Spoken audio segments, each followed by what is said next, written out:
అని ప్రార్థిస్తూ, అమ్మలారా, మిమ్మల్ని ఒక శివాజీ వెనక ఒక తల్లి ఉంటే హిందూ సామ్రాజ్య స్థాపన జరిగింది. ఒక వివేకానందుడికి ఒక్క తల్లి యొక్క దిశ దశ ఉంటే విశ్వవ్యాపితం చేయాలి ఈ ధర్మాన్ని. ఒక్క తల్లి జగద్గురు అయినటువంటి వీరబ్రహ్మేంద్ర స్వామికి ఒక్క తల్లి అనుమతి ఇచ్చి లోకం మీద పంపిస్తే జగద్గురువుగా విద్యార్థి చెందాడు. ఇంతమంది తల్లులు మీలో ఎవరు కూడా అరచో ఇంతకు మించి నడిచినటువంటి వారు కాదు. ఇంత మూలం నడిచారు. మీ అందరికీ కూడా ముందుగా భగవంతుని యొక్క శుభాశీస్సులు కూడా నేను చెప్పుకోరుకుంటున్నాం. మీ అందరికీ కూడా శుభాభినందనలు. దురదృష్టకరమైనటువంటి సంఘటనే అయినా హిందూ సమాజానికి, ఈ ధర్మానికి, ఈ ఆచారాలకు, ఈ సంస్కృతికి ఏ మాత్రం కష్టము నష్టము ఆపులించినా మేమంతా కూడా కలిసి కాపాడుకుంటాం అని మీరు చూపించేటువంటి ఈ సమతను, సమైక్యతను, సంఘటిత తత్వానికి మేమంతా కూడా శిరస్సు వంచి నమస్కరిస్తున్నాం.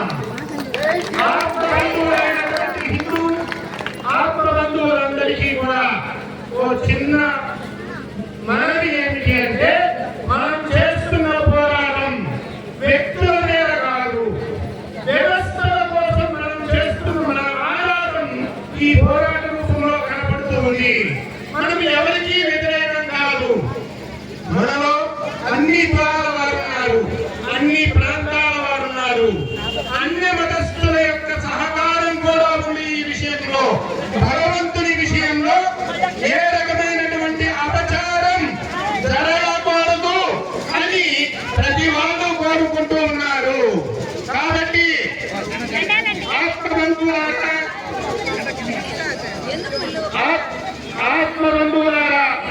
ఇది మన పోరాటం ఏ ఒక్క వ్యక్తి లేదో, ఏ ఒక్క వ్యవస్థ లేదో కాదు, మన ఉనికి కోసం మన ఆరాటం ఇది.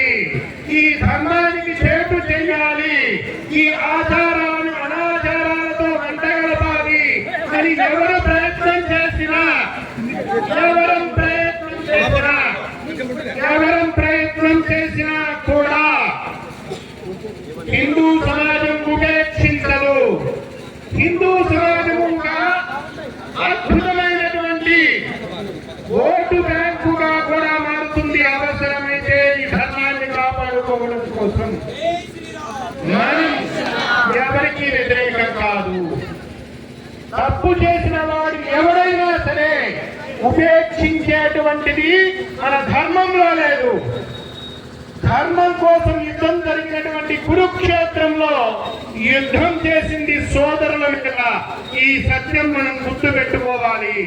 తప్పు చేసిన వాడు మన సోదరుడే అయినా ధర్మం కోసం తెగ నడుపుతాం, అవసరమైతే పక్కకు తప్పించడానికి మేము పూనుకుంటాం అని చెప్పడమే మన భావన తప్ప మనం ఎవరి మీద కక్ష సాధింపో మరొకటో కాదు.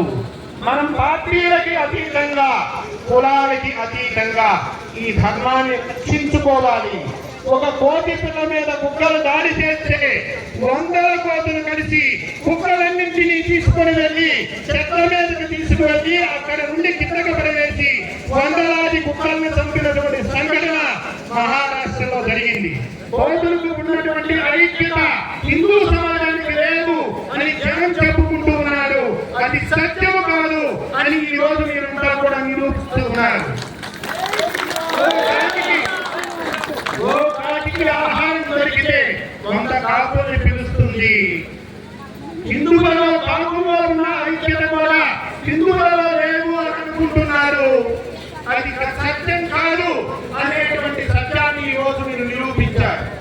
ఒక వీధిలో ఉండేటువంటి కుక్కలన్నీ కూడా ఆ వీధిలో వచ్చేటువంటి ఏ జంతువు వచ్చినా, ఎవరు వచ్చినా వెంటబడుతూ ఉన్నాయి, దాడి చేస్తూ ఉన్నాయి.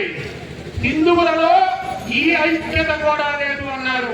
ఇటువంటి వాళ్ళందరికీ కూడా మన కార్యాచరణ ద్వారా ఈ రోజు సమాధానం చెప్పవలసిన ఆలోచించవలసినటువంటి అవసరం ఉంది.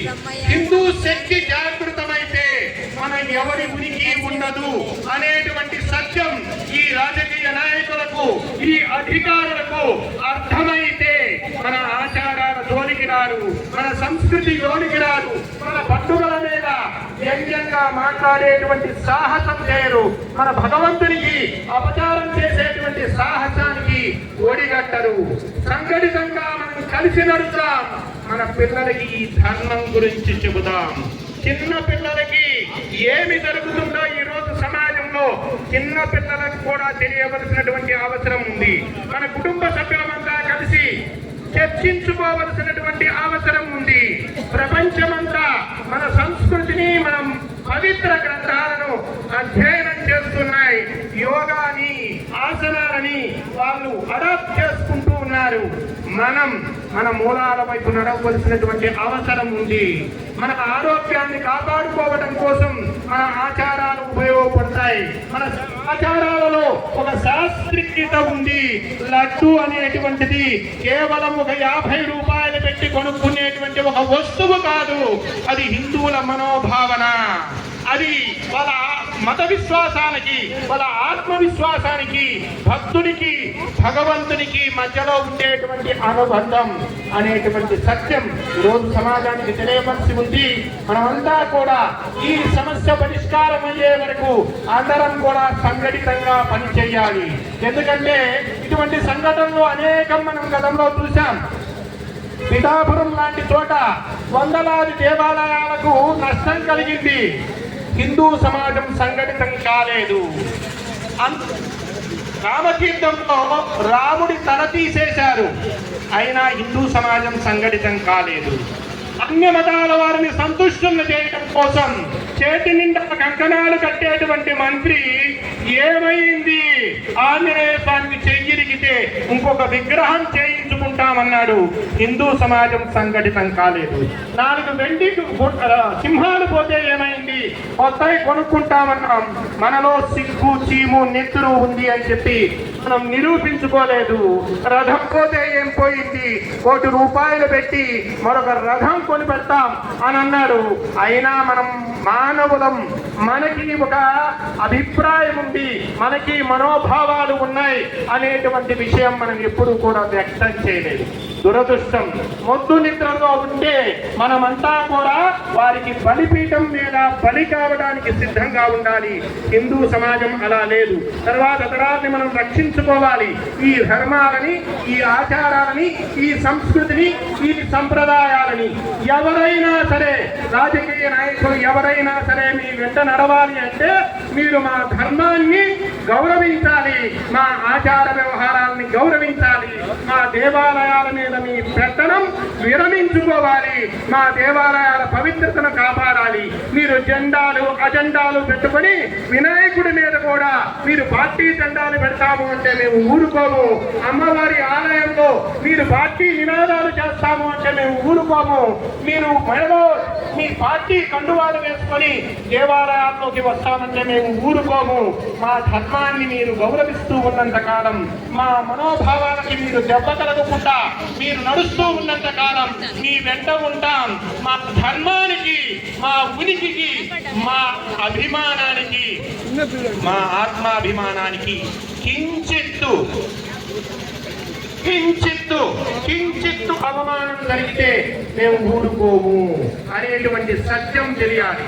ఈ రోజున తిరుమల లడ్డు అంటే ఒక ఆయన మాట్లాడుతూ ఉన్నాడు. ప్రధానమంత్రి వచ్చాడు, అమిత్ షా గారు వచ్చారు, పెద్ద వాళ్ళంతా వచ్చారు, వాళ్ళంతా కత్తి ఉందని చెప్పలేదు కదా అని మాట్లాడుతూ ఉన్నాడు. ఒక ఆయన అంటాడు, ఆవు నెయ్యి కంటే పంది కొవ్వు రేట్ ఎక్కువ, పంది కొవ్వు మీకు లడ్డూల్లో వేస్తామా? బంగారంలో రాగి వేస్తాం, కానీ రాగిలో బంగారం వేయటం ఉంటుందా? నేను పార్టీల విషయం గురించి మాట్లాడటం లేదు. ఈ విధమైనటువంటి మాట తీరు వ్యంగ్యంగా, అంటే నా శ్రీనివాసుని లడ్డు నువ్వు రాగితో పోలుస్తావా? పంది కొవ్వుని బంగారంతో పోలుస్తావా? ఒళ్ళు దగ్గర పెట్టుకునే మాట్లాడుతున్నారా? ఆలోచించవలసినటువంటి అవసరం ఉంది. ఈ రోజున 1,320కి కొంటూ 1,1600కి కొంటున్నారంటే దీంట్లో అంతరార్థం ఏంటి? రెండు నెయ్యే కదా. 320కి ఎందుకు కొంటున్నారు, 1600కి ఎందుకు కొంటున్నారు? సరైనటువంటి సమాధానం రావాలి. నా ధర్మం అంటే, నా దైవం అంటే నమ్మకం లేనటువంటి వారిని అక్కడ నియమించారు. దీనికి మాకు సరైనటువంటి సమాధానం లభించాలి. మీరు ఏ కంపెనీల కంటే మీరు ఆవు నెయ్యి కోసం అనుమతులు ఇచ్చారో ఆ కంపెనీల పూర్వ చరిత్ర ఏంటి? మాంసపు ఉత్పత్తులను ఎగుమతి చేసిన కంపెనీలకి మీరు ఆవు నెయ్యి కట్టబెట్టారు అంటే మీ అభిప్రాయం ఏమిటి? మీకు తెలిసి జరిగిందా, తెలియక జరిగిందా? ఇవన్నీ బయటకు రావాలి. తెలిసి జరిగినా తెలియక జరిగినా అపచారం జరిగి ఉంటే ఎంతటి వారైనా సరే శిక్షించబడాలి. ఈరోజు కళ్యాణానికి ఇచ్చేటువంటి లడ్డు వేరే, అలాగనే ఆస్థానంకి ఇచ్చేటువంటి లడ్డు వేరే, ప్రోక్తం లడ్డు వేరే. ప్రోక్తం లడ్డు మనం చూసేది 175 గ్రాములు. దీంట్లో మాత్రం ఏ నూనె అయినా వాడండి, ఏ నెయ్యి అయినా వాడండి. కళ్యాణానికి వాడే లడ్డుల్లో లేకపోతే ఆస్థాన లడ్డుల్లో అవి మాత్రము మేము 1600 పెట్టి నెయ్యి కొంటాము అని అన్నారంటే సామాన్యమైనటువంటి హిందూ సమాజం వాళ్ళకి ఎలా కనపడుతుంది?